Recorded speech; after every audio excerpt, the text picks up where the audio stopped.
우리 여자 성도님들이 먼저 읽으시고 그 다음 남자 성도님들이 다음에 읽으시고 11절은 다 같이 읽도록 하겠습니다. 우리 교독합니다. 여자 성도님들께서 먼저 읽겠습니다. 시작. 무리가 몰려와서 하나님의 말씀을 들을새 예수는 게네사렛 호숫가에 서서 호숫가에 배 두 척이 있는 것을 보시니 어부들은 배에서 나와서 그물을 씻는지라. 예수께서 한 배에 오르시니 그 배는 시몬의 배라. 육지에서 조금 땡이를 청하시고 앉으사 배에서 무리를 가르치시더니 말씀을 마치시고 시몬에게 이르시되 깊은 데로 가서 그물을 내려 고기를 잡으라. 시몬이 대답하여 이르되 선생님, 우리들이 밤이 새도록 수고하였을 때 잡은 것이 없지만은 말씀에 의지하여 내가 그물을 내리이다 하고, 그렇게 하니 고기를 잡은 것이 심히 많아 그물이 찢어지는지라. 이에 다른 배에 있는 동무들에게 손짓하여 와서 도와달라 하니 그들이 와서 두 배 채움에 잠기게 되었더라.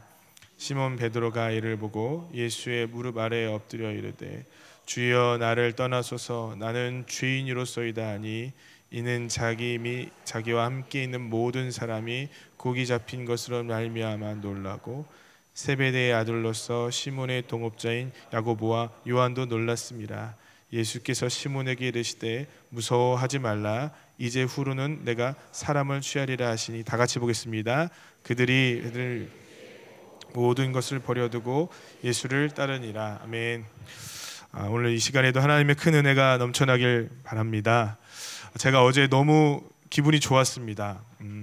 왜 기분이 좋았냐면요, 저 이광진 전도사님으로부터 ICC 수련회에 대한 어떤 이야기를 듣는데 마음이 참 좋더라고요. 지난번에 우리 ICC 수련회, ICC 그 새생명 축제에 17명인가 되는 청년들이 새롭게 등록을 했습니다. 요즘 시대에 청년들이 17명 등록하는 거 정말 어려운 일이죠. 네, 이분들의 상태가 이 상태라고 하기엔 좀 죄송하지만 수준이 뭐라고 할까요? 처음 예수를 믿는 사람들이 참 많이 있었다는 거예요. 물론 교회에 대해서 우호적이고 그래서 등록을 했지만 예수를 정말로 믿고 그 길을 걸어가겠다고 결단하는 그 마음을 갖기까지 여러분 얼마나 힘들고 어렵습니까? 그런데 이 ICC 수련회에 정말 가슴 벅찬 것은 이 새생명 축제에 등록해서 수련회에 참석한 청년들이 하나같이 하는 얘기가 뭐냐면 자기가 주님을 만났다고 얘기하더래요. 제가 그 얘기를 듣는데 이건 감동이었어요. 제가 이 얘기는 듣는데 감격이었어요. 제가 들은 이 이야기가 진짜 제가 잘못 들은 게 아니라 이거 정말 깨기 싫다 그래서 다시 물어보고 싶지 않았어요. 네, 만약에 좀 잘못 들었으면 이렇게 만들어 놓을 줄, 이광준 선생님께서 이렇게 만들어 놓으실 줄 믿습니다. 네, 부담이 되시겠어요. 그 형제들 자매들이 몇 명이 거기에 들어간지 모르겠지만 아무튼 거기서 새생명 축제에 등록하고 교회에 다니겠다고 결단한 청년들이 하나같이 하는 얘기가 자기가 주님을 만났다고 하는데 얼마나 기쁘던지. 하나님, 우리 교회에 써주셔서 감사합니다. 하나님, 우리 교회에 은혜 베풀어 주셔서 감사합니다. 물론 특별하게 많은 기적들이 있지만 주님 알지 못하는 심령들이 주님을 뜨겁게 만날 수 있다니 주님 너무 감사합니다. 그리고 우리 성도님들에게도, 우리 성인 성도님들에게도 동일한 은혜를 주십시오 하고 저 혼자 그걸 기도를 했습니다. 그랬더니 또 제 버릇이 나오는 거예요. 열등감이 또 나오기 시작했습니다. 아니, 내가 하는 건 안 되는데, 교구는 그런 얘기 별로 못 들었거든요. 막 17명이 회심했다 이런 얘기를 제가 못 들었는데 청년들만 그런 일이 있나, 이건 능력이 없거나 아니면 누가 즐기다 이런 생각을 제가 했습니다. 우리에게도 하나님께서 그런 은혜를 주시겠죠. 너무 기쁘고 감격스러워서 제 안에 막 여러 가지 생각이 나면서, 특별한 사람에게 주시는 은혜가 어떻게 우리 필그림교회 그 새 가족들에게 임했을까 하는 생각이 들면서 너무 기분이 좋았는데, 이 말씀을 묵상하다 제가 문득 깨달아 한 것이 있습니다. 특별한 사람들에게만 은혜를 하나님께서 주신다고 저도 모르게 생각하고 있더라고요. 특별한 사람에게만 하나님께서 개입하시고 간섭하신다고 저도 모르게 그렇게 생각하고 있더라고요. ICC 청년들이 그때 가서 하나님을 만난 것은 정말 특별한 은혜구나라는 생각을 제가 하고 있었습니다. 근데 여러분, 성경을 잘 보면요, 하나님께서는 우리 모두의 인생에 그렇게 개입하길 원하십니다. 하나님께서는 우리 모두 인생에게 간섭하고 하나님을 드러내시고 하나님의 주인이심을 나타내고 싶어 하시는 마음이 있으시더라고요. 어느 누구에게만 있는 것이 아니라, 어느 특별한 사람에게 해당되는 것이 아니라, ICC 청년들이 정말 하나님께서 특별한 사랑과 택하심을 받은 백성이 아니라 우리 모두가 하나님께서 그런 은혜를 주시기 원하시는 대상이라는 생각이 제 안에 들더라고요. 하나님은 우리 인생에 개입하고 역사하기를 원하십니다. 특별히 17명 청년 자매 형제들에게만 원하시는 것이 아니라 바로 이 자리에서 예배드리는 여기 있는 모든 성도님들 가운데도 동일하게 역사하시기를 원하신다고 저는 분명하게 믿습니다. 어제 이렇게 설교를 준비하고 있는데 잘 안 됐어요. 다른 목사님들이 설교를 듣다가 우연히 어떤 한 간증을 보게 되었습니다. 짐 신발랏이라는 외국 목사님이신데요, 이 목사님이 자기 간증을 하시더라고요. 이 교회가 아주 굉장히 큰 교회인 것 같아요. 이 교회에서 설교를 하는데 그날 설교가 3번째 설교를 해야 되는 설교였답니다. 여러분, 저는 이제 목회를 한 지 얼마 안 되는 젊은 목사지만 설교를 3번 하고 돌아가면요, 그 월요일날 두통이 계속 있어요. 왜 그런지 모르겠어요. 아무리 잠을 많이 자고 아무리 약을 먹고 해도 뭐 이게 낫질 않아요. 그냥 주일날 그렇게 한 번 하고 나면 참 힘들 때가 많이 있습니다. 그런데 이분은 저보다 나이가 훨씬 많고 또 제가 보기엔 별로 건강하지 않은 부분도 있으신 것 같아요. 근데 그날 3번째 설교를 하는데 얼마나 지치고 힘드셨겠어요. 그분의 간증에 따르면 강대상에 걸터 앉아서, 외국은 좀 자유롭잖아요, 그죠 여러분? 우리 같으면 뭐 상상도 할 수 없는 일이죠.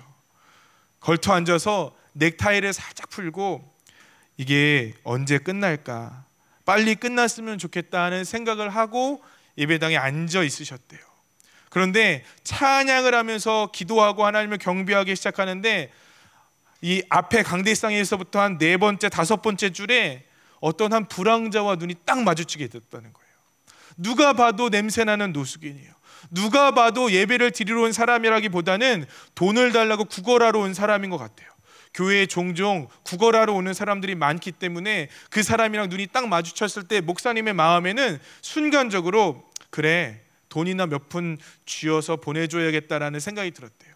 그리고 오직 생각하는 것이 뭐냐면, 하나님이 이 예배 가운데 은혜를 부어주시고 하나님 예배 가운데 많은 성도들이 거듭나게 해주시고 이런 관점이 아니라, 이거 빨리 끝났으면 좋겠다. 여기 앉아 계신 분들 대단한 거예요. 목사도 빨리 끝나기를 원하는데 우리 성도님들이 은혜 받기를 원하신다니.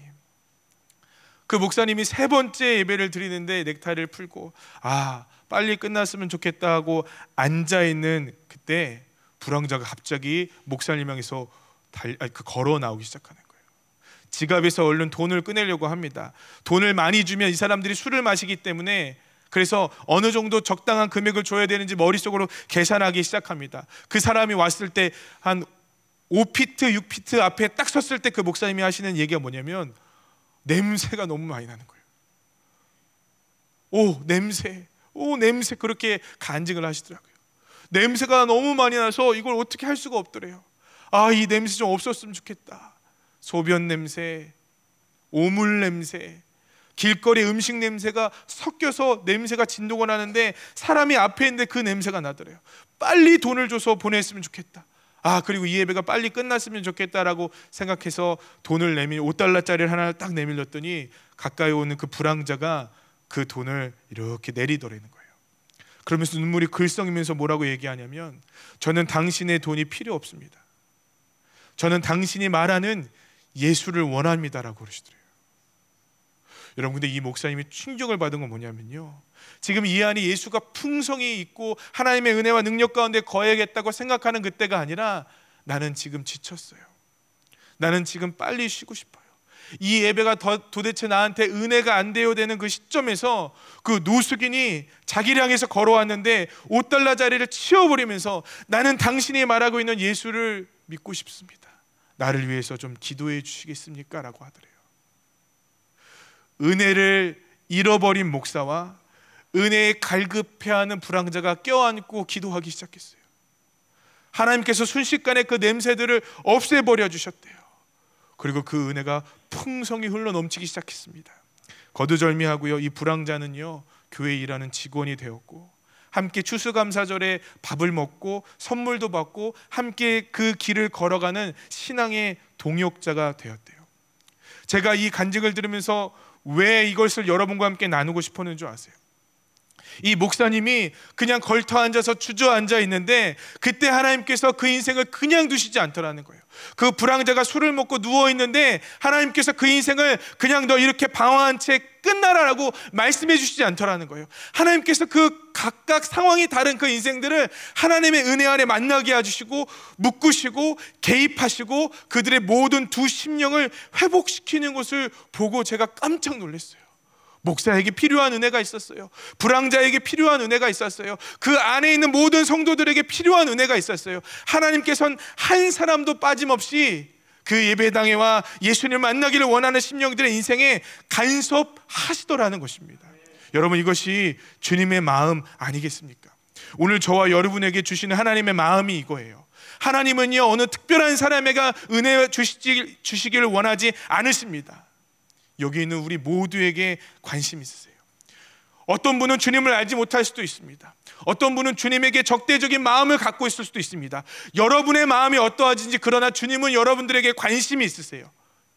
여러분의 마음에 들어가길 원하시고 여러분의 인생에 간섭하길 원하시고 여러분의 인생 가운데 하나님께서 말씀하셨던 풍요롭고 영원한 삶의 비밀들을 가르쳐 주길 원하신다는 마음이 이 설교를 준비하는데 얼마나 많이 드는지 몰라요.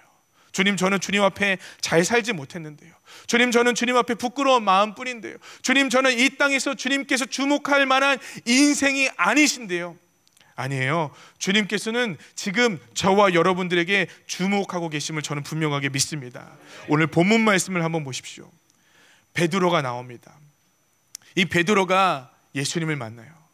예수님을 만날 때 예수님께서 베드로에게 찾아가셔서 그분의 역사와 그분의 능력으로 그의 인생에 개입하시고 간섭하시는 장면이 나옵니다. 그에게 찾아가셔서 그로 하여금 풍성한 삶을 살 수 있도록 그에게 하나님의 은혜를 소개시켜주고 그의 마음을 열고 그의 인생을 바꾸어 주시는 장면이 나오는 거예요. 여러분, 오늘 그 은혜가 저와 여러분 가운데 있기를 간절히 소망합니다. 저는 말씀을 묵상하면서 그럼 언제부터 하나님의 개입이 시작됐나, 언제부터 우리 예수님의 간섭이 시작됐나 하는 생각이 드는 거예요. 여러분, 주님께서 언제 베드로의 인생 가운데 간섭하셨을 것 같습니까? 물론 태초부터 그렇겠죠. 그가 복중에 있을 때부터 그렇겠죠. 그런데 오늘 본문 말씀에 보니까 물고기가 심히 많이 잡힐 때 하나님의 간섭이 있었느냐? 저는 그 전이라고 생각해요. 언제부터 주님께서 베드로의 인생 가운데 간섭하셨을까요? 그가 빈 그물을 지금 건지고 있을 때 그것이 저는 하나님의 간섭의 시작이었다고 생각해요. 여러분, 만약에 그날요 물고기를 만선을 잡고 왔어요. 그럼 예수님께서 가셔서 너 깊은 데로 가서 그물을 좀 내려라 라고 얘기하면 순종했겠습니까? 안 했겠습니까? 이렇게 많은데 못하러 순종해요. 이렇게 많은데 못하러 예수님의 말씀을 따라가겠어요? 예수님께서는 그의 인생에 개입하시기 시작하는데 그를 빈 그물로 만드시고 그로 하여금 예수님의 말씀이 순종할 수밖에 없는 상황과 형편을 만드시지 않았는가 하는 생각을 하게 됩니다. 베드로는 그때 예수님을 만났어요. 제가 여기서 주목하는 것은요, 그가 예수님을 만나고 예수님의 간섭과 그분의 능력을 경험한 것은 성령의 불과 같은 초자연적인 역사가 아니라는 거예요. 그가 잘 이해할 수 있는 방법으로 주님께서 간섭하시고 하나님께서 살아계신 것을 드러내시더라는 것입니다. 베드로가 하나님을 만날 수 있는 통로는요, 그가 평생 물을 기르고 평생 배웠던 그 그물과 빈 배를 통해서 하나님께서 그에게 간섭하시고 그에게 역사하시더라는 거예요. 그에게 초자연적인 기적과 능력으로 역사하신 것이 아니에요. 그에게 엄청나게 특별한 하늘에서 불이 내리고 소금 기둥이 생겨나고 불 기둥이 생겨나고 물 기둥이 생겨나고 천사 수백 마리가 날아다니는 것으로 그의 인생에 개입하셨다고 하는 것이 아니에요. 그의 인생에 빈 그물을 허락하여 주심으로 말미암아 그의 인생에 개입하여 주셨다라는 것입니다.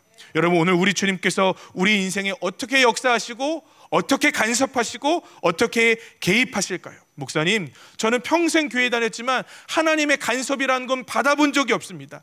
저는 특별한 성령의 능력을 경험한 적도 없고요. 우리 교회 오면 많은 분들이 좀 실족하시는 경우가 있어요. 기도를 왜 이렇게 크게 하냐 그랬어요. 막 손들고 기도하는 것만 아니면 우리 교회 나오고 싶대요. 근데 여러분도 그 맛을 한번 보시면 그렇게 하실 거예요. 조금만 기다리십시오. 17명도 됐는데 그 한 분이 안 되겠습니까? 하나님께서 우리 인생에, 하나님 나는 특별한 은혜를 경험한 적도 없어요. 특별한 능력을 경험한 적도 없어요. 하나님께서 내 인생에는 간섭하시지 않는 것 같아요. 그런데 하나님의 역사를 가만히 보니까요, 초자연적인 성령의 현상과 능력으로도 개입하시지만 우리가 잘 알고 우리가 잘 받아들일 수 있고 우리가 잘 깨달을 수 있는 일상적인 통로를 통해서도 역사하시더라는 거예요. 베드로는 빈 그물을 통해서 하나님을 만났어요. 왜냐하면 그는 경험적으로 알았어요. 지금 빈 그물을 던지면 절대로 고기가 안 잡힌다는 거 알았어요. 그런데 고기가 잡힐 수 있도록 허락하여 주세요. 그거는 보통 분이 아니라는 것을 그가 깨달을 수 있었다라는 거죠. 하나님은 오늘 저와 여러분 가운데 우리가 받아들일 수 있고 납득할 수 있는 방법으로 우리 인생에 개입하신다고 저는 분명하게 믿습니다. 칼 라너라는 신학자가, 역시 여러분 혹시 아실지 모르겠습니다. 카톨릭 신학자인데요, 카톨릭에서 뭔가 회의를 하고 뭔가를 만들 때였어요. 근데 그때 학자들이 뭐라고 얘기하냐면, 이거 뭐 만들어낸 얘기겠죠. 뭐라고 얘기하냐면, 우리가 이렇게 중요한 일을 하는데 그냥 우리 생각과 우리가 공부했던 것만으로 할 수 없다. 그러니까 우리가 하나님의 음성을 좀 들어야겠다. 그래서 모든 그 신학자들이 각자 기도실에 들어가서 하나님의 음성을 들으려고 몸부림치기 시작했습니다. 여러분, 하나님께서 말씀하셨게요, 안 하셨게요? 갑자기 그 방에 있는 사람들이 한 명씩 뛰어나오기 시작했대요. 왜 뛰어나오냐고 물어봤더니 하나님의 말씀이 너무 어려워서 뛰어났대요. 근데 카톨릭 신학자 중에 대표자였던 칼 라너, 당대 최고의 지성인이 그럼 내가 이제 하나님의 음성을 좀 듣고 오겠다고 기도실로 들어가서 하나님의 뜻이 무엇인지 기도하기 시작했대요. 그랬더니 이번엔 이게 만들어낸 얘기일 겁니다, 여러분. 이번에는 하나님이 뛰쳐나오셨대요. 칼 라너의 얘기가 너무 어려워서 내가 이해가 안 간다, 내가 도망가야겠다고 뛰쳐나오셨다라는 거예요.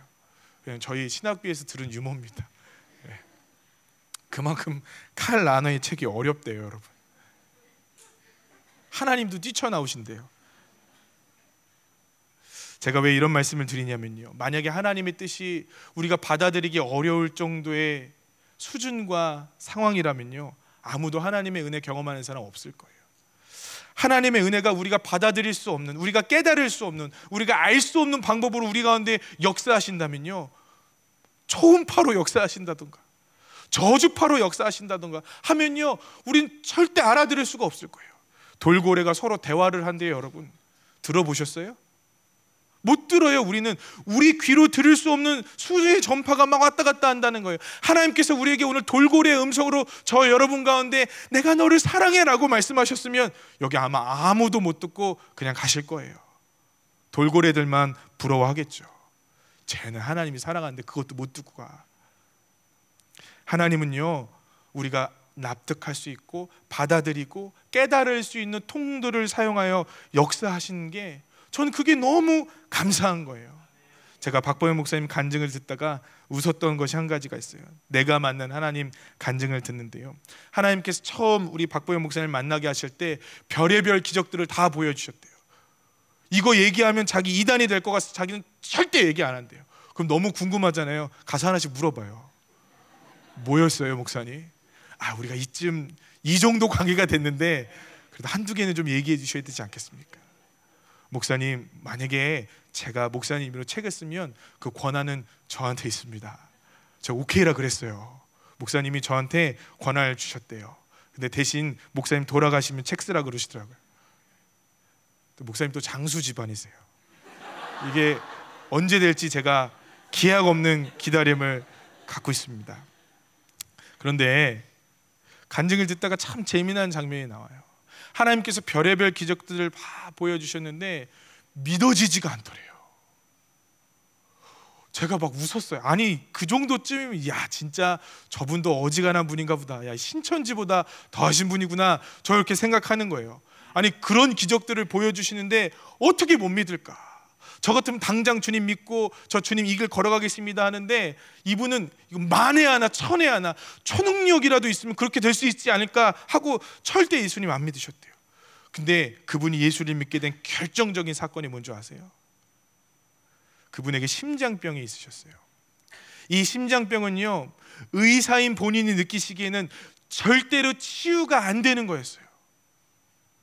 그런데 이 심장병을 치유해 주시는 하나님을 경험하니까, 그것에 하나님께서 간섭하시니까 하나님께 모든 것을 버리고 결단하고 그 길을 걸어가겠다고 기도하시는 종이 되셨다는 얘기를 들었어요. 저는 심장병 치료해 주셨다고, 이게 만에 하나 천해가 하나 같거든요. 하나님은요, 우리를 잘 아세요.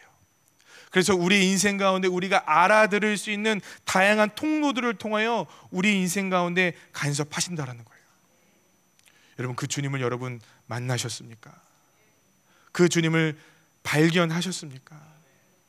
제가 저희 목사님한테 영상을 보여드려요. 가끔 제 아들이 평행대를 올라가서 걸어가는 영상이에요. 저는 이거 보면 감격이거든요. 전 이거 보면 하나님께서 제 인생에 역사하여 주시는 거거든요. 왜냐하면 병원에서는 안 된다고 했어요. 얘는 평생 잘 못 걸을 거라고 했어요. 아니, 걸어도 복잡한 운동은 안 될 거라고 했어요. 그런데 이 아이가 뒤뚱뒤뚱거리면서 어느 날 평행대 위를 걸어가는 것을 보는데 저는 너무 기쁘고 감사하고 감격스러운데 박 목사님은 시큰둥하신 거예요. 사랑이 없으셔서 그런 거겠죠, 여러분. 막 저를 안 사랑하셔서 그런 거겠죠? 아니에요. 사람들마다요, 감격하는 그 감격의 요소들이 있어요. 베드로는 빈 그물일 때 주님을 가장 깊이 만날 수 있었어요. 저는 제 아들이 평행대 위를 걸어갈 때 하나님께서 제 인생에 간섭하심을 제가 깊이 느낄 수 있었어요. 박보혜 목사님은 하나님께서 심장을 고쳐주셨을 때, 아, 하나님께서 정말 살아계시구나 하는 그 간섭을 깊이 느낄 수 있었대요. 하나님은 이렇게 세밀한 분이세요. 그 주님께서 우리 인생에 말씀하고 역사하심을 저는 분명하게 믿습니다. 우리가 주님을 발견하지 못했을 뿐이에요. 주님은 오늘도 우리 인생 가운데 세밀하게 역사하시는 거예요. 오늘 여러분들이 교회 나온 거 어쩌면 주님께서 이끌어 주시는 세밀한 주의 간섭일 수 있어요. 오늘 어떠한 찬양을 부른 것, 그거 주님께서 여러분의 인생 가운데 간섭하고 계심을 보여주는 확실한 증거일 수 있어요. 하나님이 일하시는 것을 발견하고 감격하시는 저와 여러분 되시기를 소망합니다. 어느 노 부부가 있었대요. 이 노 부부는요, 참 행복하고 아름답게 살았는데 이 부인 되시는 할머니가 그 후천적인 실명이 오신 거예요. 그래서 이 할아버지가 얼마나 금술이 좋은지 이 할머니 위해서 최대한 보살피고 이 할머니가 재활할 수 있도록 최대한 노력을 해줬어요.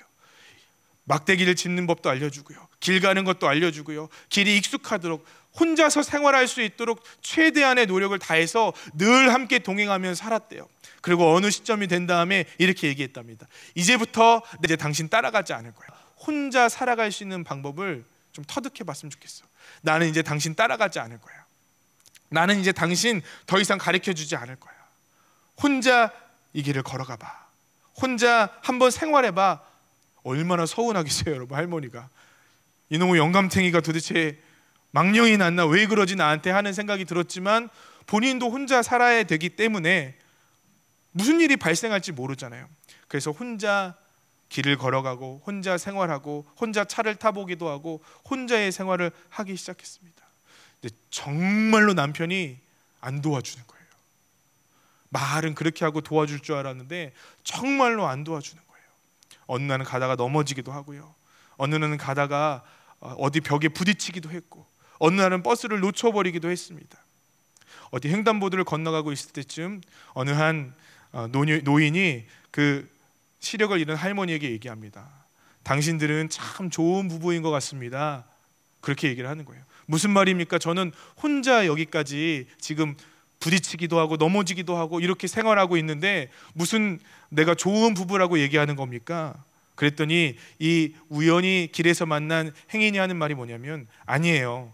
당신이 길을 갈 때나 벽에 부딪힐 때나 넘어질 때나 당신 뒤에는 항상 당신의 남편이 당신을 보고 있었습니다.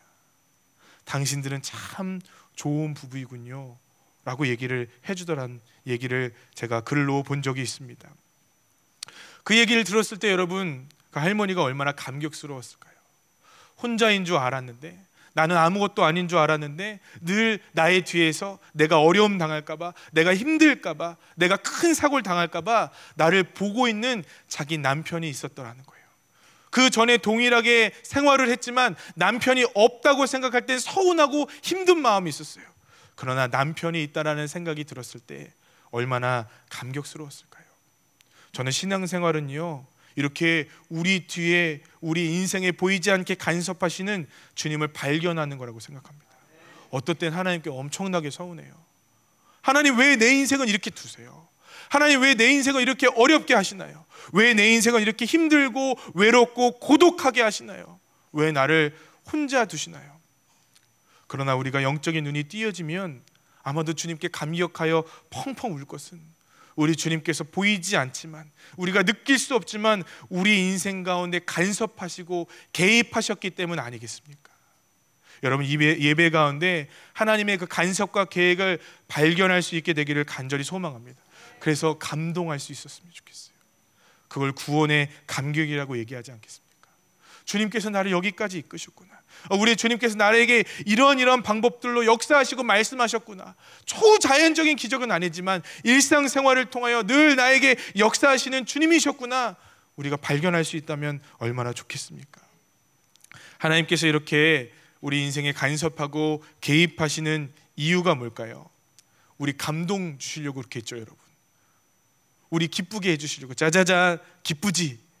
그렇게 하고 싶으셔서 그러진 않았을 거란 생각이 듭니다. 그 이유가 뭘까? 우리의 존재가 회복되길 원하시기 때문이 아닐까 하는 생각을 하게 돼요. 누가복음 5장 10절을 한번 읽어보겠습니다. 5장 10절을 읽겠습니다. 시작. 세베대의 아들로서 시몬의 동업자인 야고보와 요한도 놀랐습니다. 예수께서 시몬에게 이르시되 무서워하지 말라. 이제 후로는 내가 사람을 취하리라 하시니. 아멘. 여러분, 가끔요, 하나님께서 우리 인생에 개입하시고 또 능력을 베풀어 주실 때 그걸 원하는 마음이 우리 가운데 간절하게 충만하게 넘칠 때 목적이 하나님과 우리가 서로 다른 것을 발견하게 됩니다. 하나님께서 우리에게 간섭하시고 원하는 목적이 있을 거예요.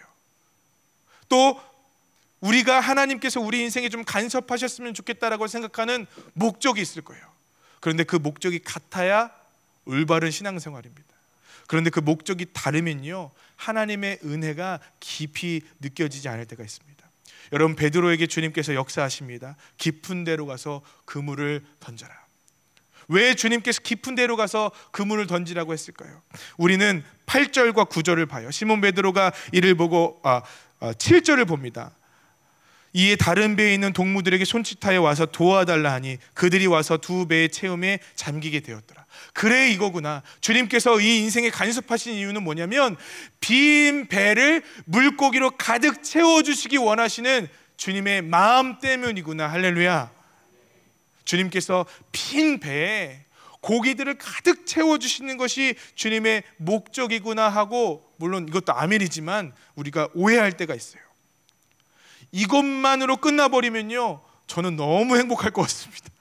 예수를 믿고 싶을 것 같아요. 빈 배가 있을 때마다 주님께 갖다 바치면 되는 거예요. 그럼 주님께서 깊은 데로 가라. 오늘은 좀 덜 깊은 데로 가라. 오늘은 저 더 깊은 데로 가라. 그거 따라갖고 우리가 물고기만 잡으면 여러분 너무 행복하지 않겠습니까? 우리의 목적과 주님의 목적이 같으면요, 우리가 신앙생활할 때 조금도 불편하지 않아요. 그런데 주님은요, 거기서 끝나지 않으세요. 주님께서는 10절에 은혜까지 나아가라고 하시는데요, 이제 내가 후로는 사람을 취하리다. 이제 물고기 그만 잡아라 라고 얘기하시는 거예요. 이제 물고기 그만 잡아라. 내가 너희 인생에 간섭해서 내가 살아있는 것을 보여줬는데 그것은 물고기를 잡다 끝나는 너의 인생이 아니라는 것을 가르쳐주고 싶다. 너는 사람을 낚는, 이제 나를 따라와야 하는, 나와 동행해야 하는 제자로서 살아야 된다. 내 아들로서, 내 신부로서 살아야 된다라는 그 우리의 존재를 회복시켜 주시기 위하여 우리 주님께서 우리 인생에 개입하여 주신다는 겁니다. 우리 인생이 어떻게 하면 행복해질 수 있을까? 세상 사람들이 말하는 행복의 요소를 어떤 한 목사님이 정리해 놓으셨어요. 그거를 4가지 P로, 알파벳 P 있으시죠? 아시죠? 한 가지는요, 플레주어입니다. 쾌락. 이것만 있으면 인생이 행복해질 것 같아요. 하나는 프레스티지, 명예래요. 나를 인정해주고 사회에서 내가 어느 정도 명예가 있으면 내가 행복해질 것 같아요. 하나는 파워입니다. 내가 권력이 있으면 나는 행복할 거야. 하나는 프로퍼티, 내가 재산이 많으면 행복할 거야. 세상 사람들도 이 네 가지가 있으면 행복할 거라는 생각을 한대요. 쾌락이 있으면, 명예가 있으면, 권력이 있으면, 재산이 있으면. 그런데 우리 주님께서 우리에게 원하시는 신앙의 태도가 있다는 거예요. 예수님이 교회를 다니는데 쾌락을 주고 명예를 주고 권력을 주고 부를 주기 위하여 우리 인생에 개입하시는 게 아니라는 거예요. 우리 인생의 니드를 채워주고 우리 인생의 부족분을 채워주기 위하여 우리가 신앙생활을 해서는 안 된다는 겁니다. 이 네 가지 피만 보고 예수님을 따라간다는 것은요, 탕자 같아요. 여러분, 탕자가 어떻게 했는지 제가 성경을 읽어드릴게요. 누가복음 5장 12절에 보니까 그 둘째가 아버지에게 말하되 아버지여, 재산 중에서 내게 돌아올 분깃을 내게 주소서 하는지라. 뭐라고 얘기합니까? 내게 돌아올 분깃을 달래요. 내게 돌아올 재산을 달래요. 내게 돌아올 쾌락을 달래요. 내게 돌아올 수 있는 명예를 달래요. 내게 돌아올 수 있는 권력을 달래요. 그런데 한 가지를 버려야 돼요. 그게 뭘까요? 아버지와의 관계를 끊어버려야 합니다. 이 네 가지를 얻기 위하여 아버지의 관계를 끊어버리는 것, 그것이요 탕자의 모습이라는 거예요. 탕자가 어떻게 됐습니까? 허랑방탕하다가 돼지 쥐염 열매 먹는 사람이 되었다라는 거죠. 여러분, 주님께서 우리에게요 쾌락 주시려고 간섭하신다는 거 아니에요. 우리 주님께서 우리에게 단순히 축복만 주시려고 우리 인생에 간섭하신다는 거 아니에요. 우리 주님께서 우리에게 원하시는 것은 존재의 회복인데, 하나님과 내 사이가, 나 사이가 회복되길 원하시는 관계의 회복을 원하신다는 겁니다. 하나님과 우리가 교통하는 거, 하나님과 함께 하길 원하는 거, 내가 주님과 떠나 있다는 것을 알게 하시길 원하시는 거예요. 내가 주님과 멀어져 있는 것을 깨닫게 하시는 거예요. 그리고 주님만이 나의 소망이고 주님만이 나의 능력이라는 것을 깨닫게 하시기 위하여 주님께서 우리 인생에 간섭하신다는 겁니다. 그래서 여러분, 오늘 11절의 말씀을 보니까 그들이 배들을 육지에 대고 모든 것을 버려두고 예수를 따르니라. 모든 것을 버려두고 예수를 따르니라. 여러분, 이게 행복한 인생입니까? 여러분이 갖고 있는 집 제가 오늘 압류하겠습니다. 차 제가 다 뺏어가겠습니다. 모든 것을 버려두고 예수님을 여러분 쫓으십시오. 그럼 여러분 절대 행복하지 않을 것 같아요. 만약에 여러분 억지로 빼앗으면요, 아마 다 자살하고 소송 걸고 난리가 날 거예요. 근데 여러분 가만히 보세요. 베드로는요 자기 스스로가 그 모든 것을 다 버려두고 예수를 쫓았다라는 거예요. 예수님과 지금 특별한 관계 안에 거했다라는 거예요. 예수님이 더 이상 지나가는 사람이 아니라, 예수님이 더 이상 멀리 있는 신이 아니라 그분을 따라가야겠다는 그 생각과 마음이 이 안에 가득 차서 그가 갖고 있는 모든 것을 내버려두고 예수님을 쫓아갈 정도로 그분을 사랑하고 그분을 의지하고 그분을 존중하게 되었다라는 것을 의미합니다. 오늘 우리 주님께서 우리에게 은혜 주시기 원하는 이유는요, 우리 주님과의 막혀진 관계가 회복되기를 원하시는 주의 마음 때문에 그렇습니다. 고민정이라는 아나운서를 여러분 혹시 들어보신 적 있어요? 아나운서가요, 여러분 보통 이게 여자분들을 무시하는 게 아니라 외모도 되게 예쁘시고요, 그 다음에 학력도 높으시고요, 말도 아주 교양 있게 하시니까 돈 많은 사람들, 연예인들한테 굉장히 인기가 많답니다. 그래서 보통 아나운서들이 결혼할 때 검사나 판사나 아니면 그 밖에 사회적으로 높은 직책에 있는 사람들과 결혼하는 경우가 참 많이 있대요. 그런데 이 고민정 아나운서라는 사람이 굉장히 주목받고 네티즌들의 입에 오르내린 이유는요, 이분이 결혼한 대상이 무려 11살 연상이라는 거예요. 여러분 안 놀라시네요. 11살 연상이래요. 그럼 사랑의 힘으로 다 극복할 수 있죠, 여러분. 그 남편의 직업이 뭐냐면요, 재벌이거나 아니면 부자거나 한 것이 아니라 남편은 시인이랍니다. 여러분, 제 딸이 나중에 시인과 와서, 죄송합니다, 시인 계시면 그 돈 못 버는 직업 아니에요? 그거 못 먹고 사는 직업 아닙니까? 그런데 더 충격적인 건 이 남자가 불치병까지 있었대요. 3종 세트, 나이도 많죠, 돈도 못 벌죠, 거기다 건강까지 안 좋아요. 그런데 이분이 결혼했어요. 결혼해서 자기는 이 사람과 잘 살고 있다고 많은 사람들한테 당당하게 얘기하기 시작합니다. 왜 결혼했는지 아세요? 이유는 딱 한 가지예요. 사랑하기 때문이래요. 여러분, 사랑의 힘은 놀랍습니다. 사랑의 힘은요, 11살 연상도 괜찮대요. 사랑의 힘은요, 불치병 걸려도 괜찮대요. 사랑의 힘은요, 돈 못 버는 시인이어도 괜찮다라는 거예요. 우리 주님께서 지금 우리에게 회복하길 원하시는 영역이 바로 이것이에요. 주님은 우리가 주님을 사랑하기를 원하십니다. 우리가 억지로 여러분의 것을 헌신해서 드리라는 얘기가 아니에요. 집 팔지 마세요, 여러분. 차도 저한테 주지 마세요. 어차피 한 분도 안 주실 테지만 제가 미리 마음 편하게 해드릴게요. 주님이 여러분에게 차 팔라, 그물을 다 내려두고 배를 버려두고 주님을 전심으로 쫓아가라, 그거 요구하시는 것이 아니라 전심으로 주님을 사랑하라 말씀하시는 거예요. 사랑하면요, 변화되기 때문에 그렇습니다. 전심으로 주님을 따라가라 하시는 거예요. 하나님과 지금 특별한 관계를 맺자고 하시는 거예요. 그 관계를 맺으면요, 11절, 그들이 배들을 육지에 대고 모든 것을 버려두고 예수를 따라갔다는 거예요. 여러분, 오늘 그 은혜가 저와 여러분 가운데 임하기를 간절히 소망합니다. 근데 여러분, 실은 이것은 무서운 말씀이에요. 우리가 왜 배를 못 버려둘까요? 주님과 관계가 없기 때문이래요.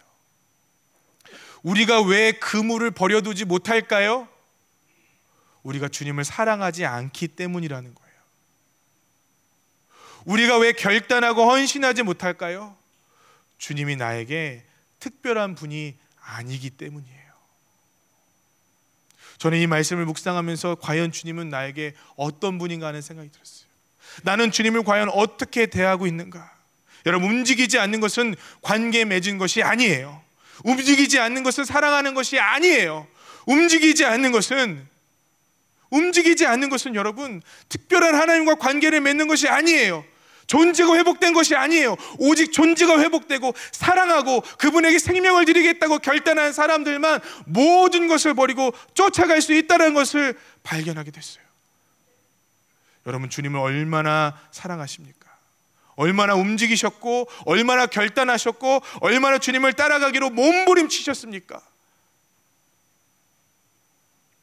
우린 주님을 사랑한다고 얘기해요.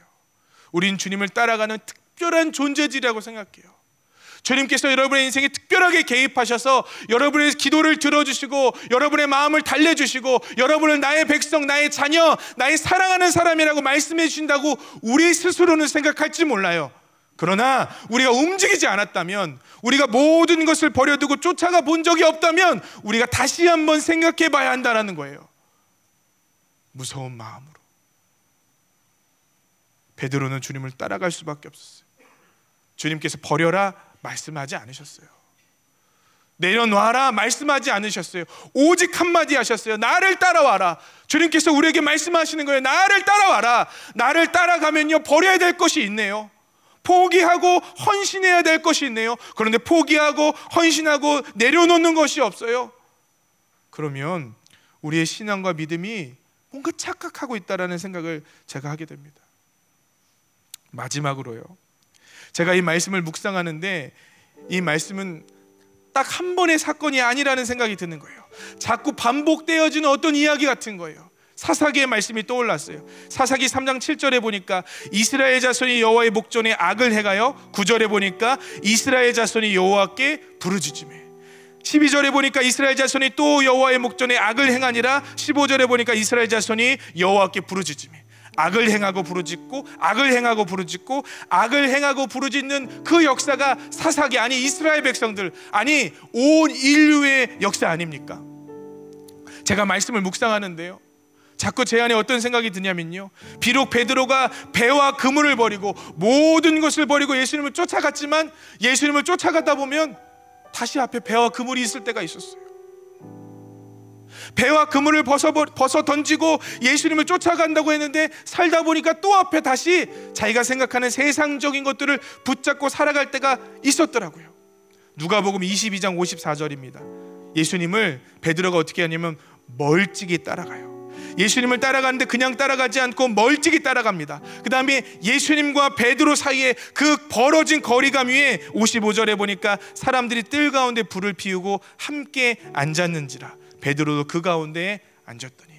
성경학자들이 해석을 하는데요, 이거는 누가가 우리에게 주는 아주 영적인 의미가 있다는 거예요. 예수님과 베드로 사이에 예전엔 아무것도 없었어요. 예수님과 베드로 사이엔 예전에 아무것도 막힐 게 없었어요. 그런데 거리감이 생기기 시작합니다. 그 다음에 뭐가 있냐면 불이라는 장애물이 있는 거예요. 그 장애물이 비록 작은 장애물처럼 보였지만 끝내는 예수님을 배반하고 끝내는 예수님을 모욕하고 끝내는 십자가에서 예수님을 부인하는 장애물로 자라나게 되더라는 거예요. 여러분, 이게 베드로가 처음에 버렸던 그 모든 것 중에 해당되는 거 아니겠습니까? 내가 예수님을 따라가겠다고 결단할 때는요, 주님, 나 모든 거 다 던져서 주님 따라가겠습니다. 그러고 결단했을 거 아니에요. 배도 던져버리겠습니다. 그물도 던져버리겠습니다. 처음에는 그렇게 불과 같은 마음으로 갔을 거라는 거예요. 근데 그 이야기는 여기서 끝나지 않아요. 다시 어쩌면요, 우리가 붙잡고 있는 배들도 있었을 거예요. 어떤 사람은 배를 한 척만 붙잡은 것이 아니라 두 척, 세 척 아예 거부가 됐을지도 몰라요. 여러분, 그것이 혹시 우리의 신앙의 상태 아닙니까? 주님과의 관계가 멀어지면요, 주님과 나 사이에는 반드시 나타나는 것이 있어요. 우리가 버렸던 것이 다시 나타납니다. 우리가 내려놨다고 하는 것이 다시 생겨나게 됩니다. 우리가 그토록 잘 버렸다고 생각하는 배와 그물이 다시 예수님과 베드로 사이에 있지 않았을까요? 하나님과 관계가 멀어지기 시작하면 반드시 우리와 예수님 사이에는 우리가 버렸던 것들이 다시 생겨나게 되어 있어요. 여러분, 버렸던 것들, 그것들이 여러분 앞에 있지 않습니까? 주님께서 오늘 우리 인생에 간섭하고 개입하시는 이유가 뭐냐면요, 과거에 버렸을지라도 오늘도 우리 주님 앞에 나와 예수님을 가로막고 있는 그 예전 것들이 있기 때문 아니겠습니까? 그것들을 벗어 던질 수 있는 저와 여러분 되시기를 간절히 소망합니다. 제가 얼마나 속상한지 제가 말씀드렸잖아요. 지지난주 목요일에 가족들이랑 여행을 하는데 우리 아이가 그렇게 또 이렇게 조금 안 좋아지는 줄 몰랐어요. 자꾸 넘어지고 자꾸 기울어지고 자꾸 그렇게 되더라고요. 얘 왜 이래? 제 처한테 물어보니까 얘 요즘 들어서 잘 넘어져요. 얘 요즘 들어서 잘 엎어져요. 그래서 속상해요 그러는데 제가 그날 밤에 얼마나 속상한지 몰라요.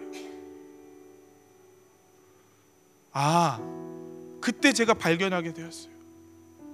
내 인생에 다시 예수님과 나 사이를 가로막고 있는 것들이 있었겠구나. 그것들이 있더라고요. 왜 그게 그때 발견되었는지는 몰라요. 그래서 어쩌면 오늘 우리 주님께서는 우리 인생에 개입하시고 간섭하시는데 다시 우리를 빈 그물로 되돌리시는지도 모릅니다. 그 빈 그물로 인하여 우리가 다시 주님을 발견할 수 있다면, 그래서 모든 것을 벗어던지고 다시 주님을 따라갈 수만 있다면 여러분 얼마나 좋을까요? 그때 주님께 제가 이 밤에 기도했어요. 하나님, 내가 죄송해요. 마치 제가 괜찮은 사람인 것처럼 그렇게 굴었습니다. 내 안에 하나님이 기뻐하시지 않는 것들이 넘쳐나는데 그것들을 방치해두고 괜찮은 것처럼 살았습니다. 내 안에 주님과의 거리감이 벌어지기 시작했고 다시 옛것들이 주님과 나 사이를 가로막기 시작했습니다. 그 밤에 제가 했던 기도의 내용이에요. 우리는 그런 존재들 아닙니까? 도대체 우리는 어떻게 할까요? 그때 불현듯 떠오른 말씀이 있어요. 빌립보서 1장 6절의 말씀입니다. 너희 안에서 착한 일을 시작하신 이가 그리스도 예수의 날까지 이루실 줄을 우리는 확신하노라.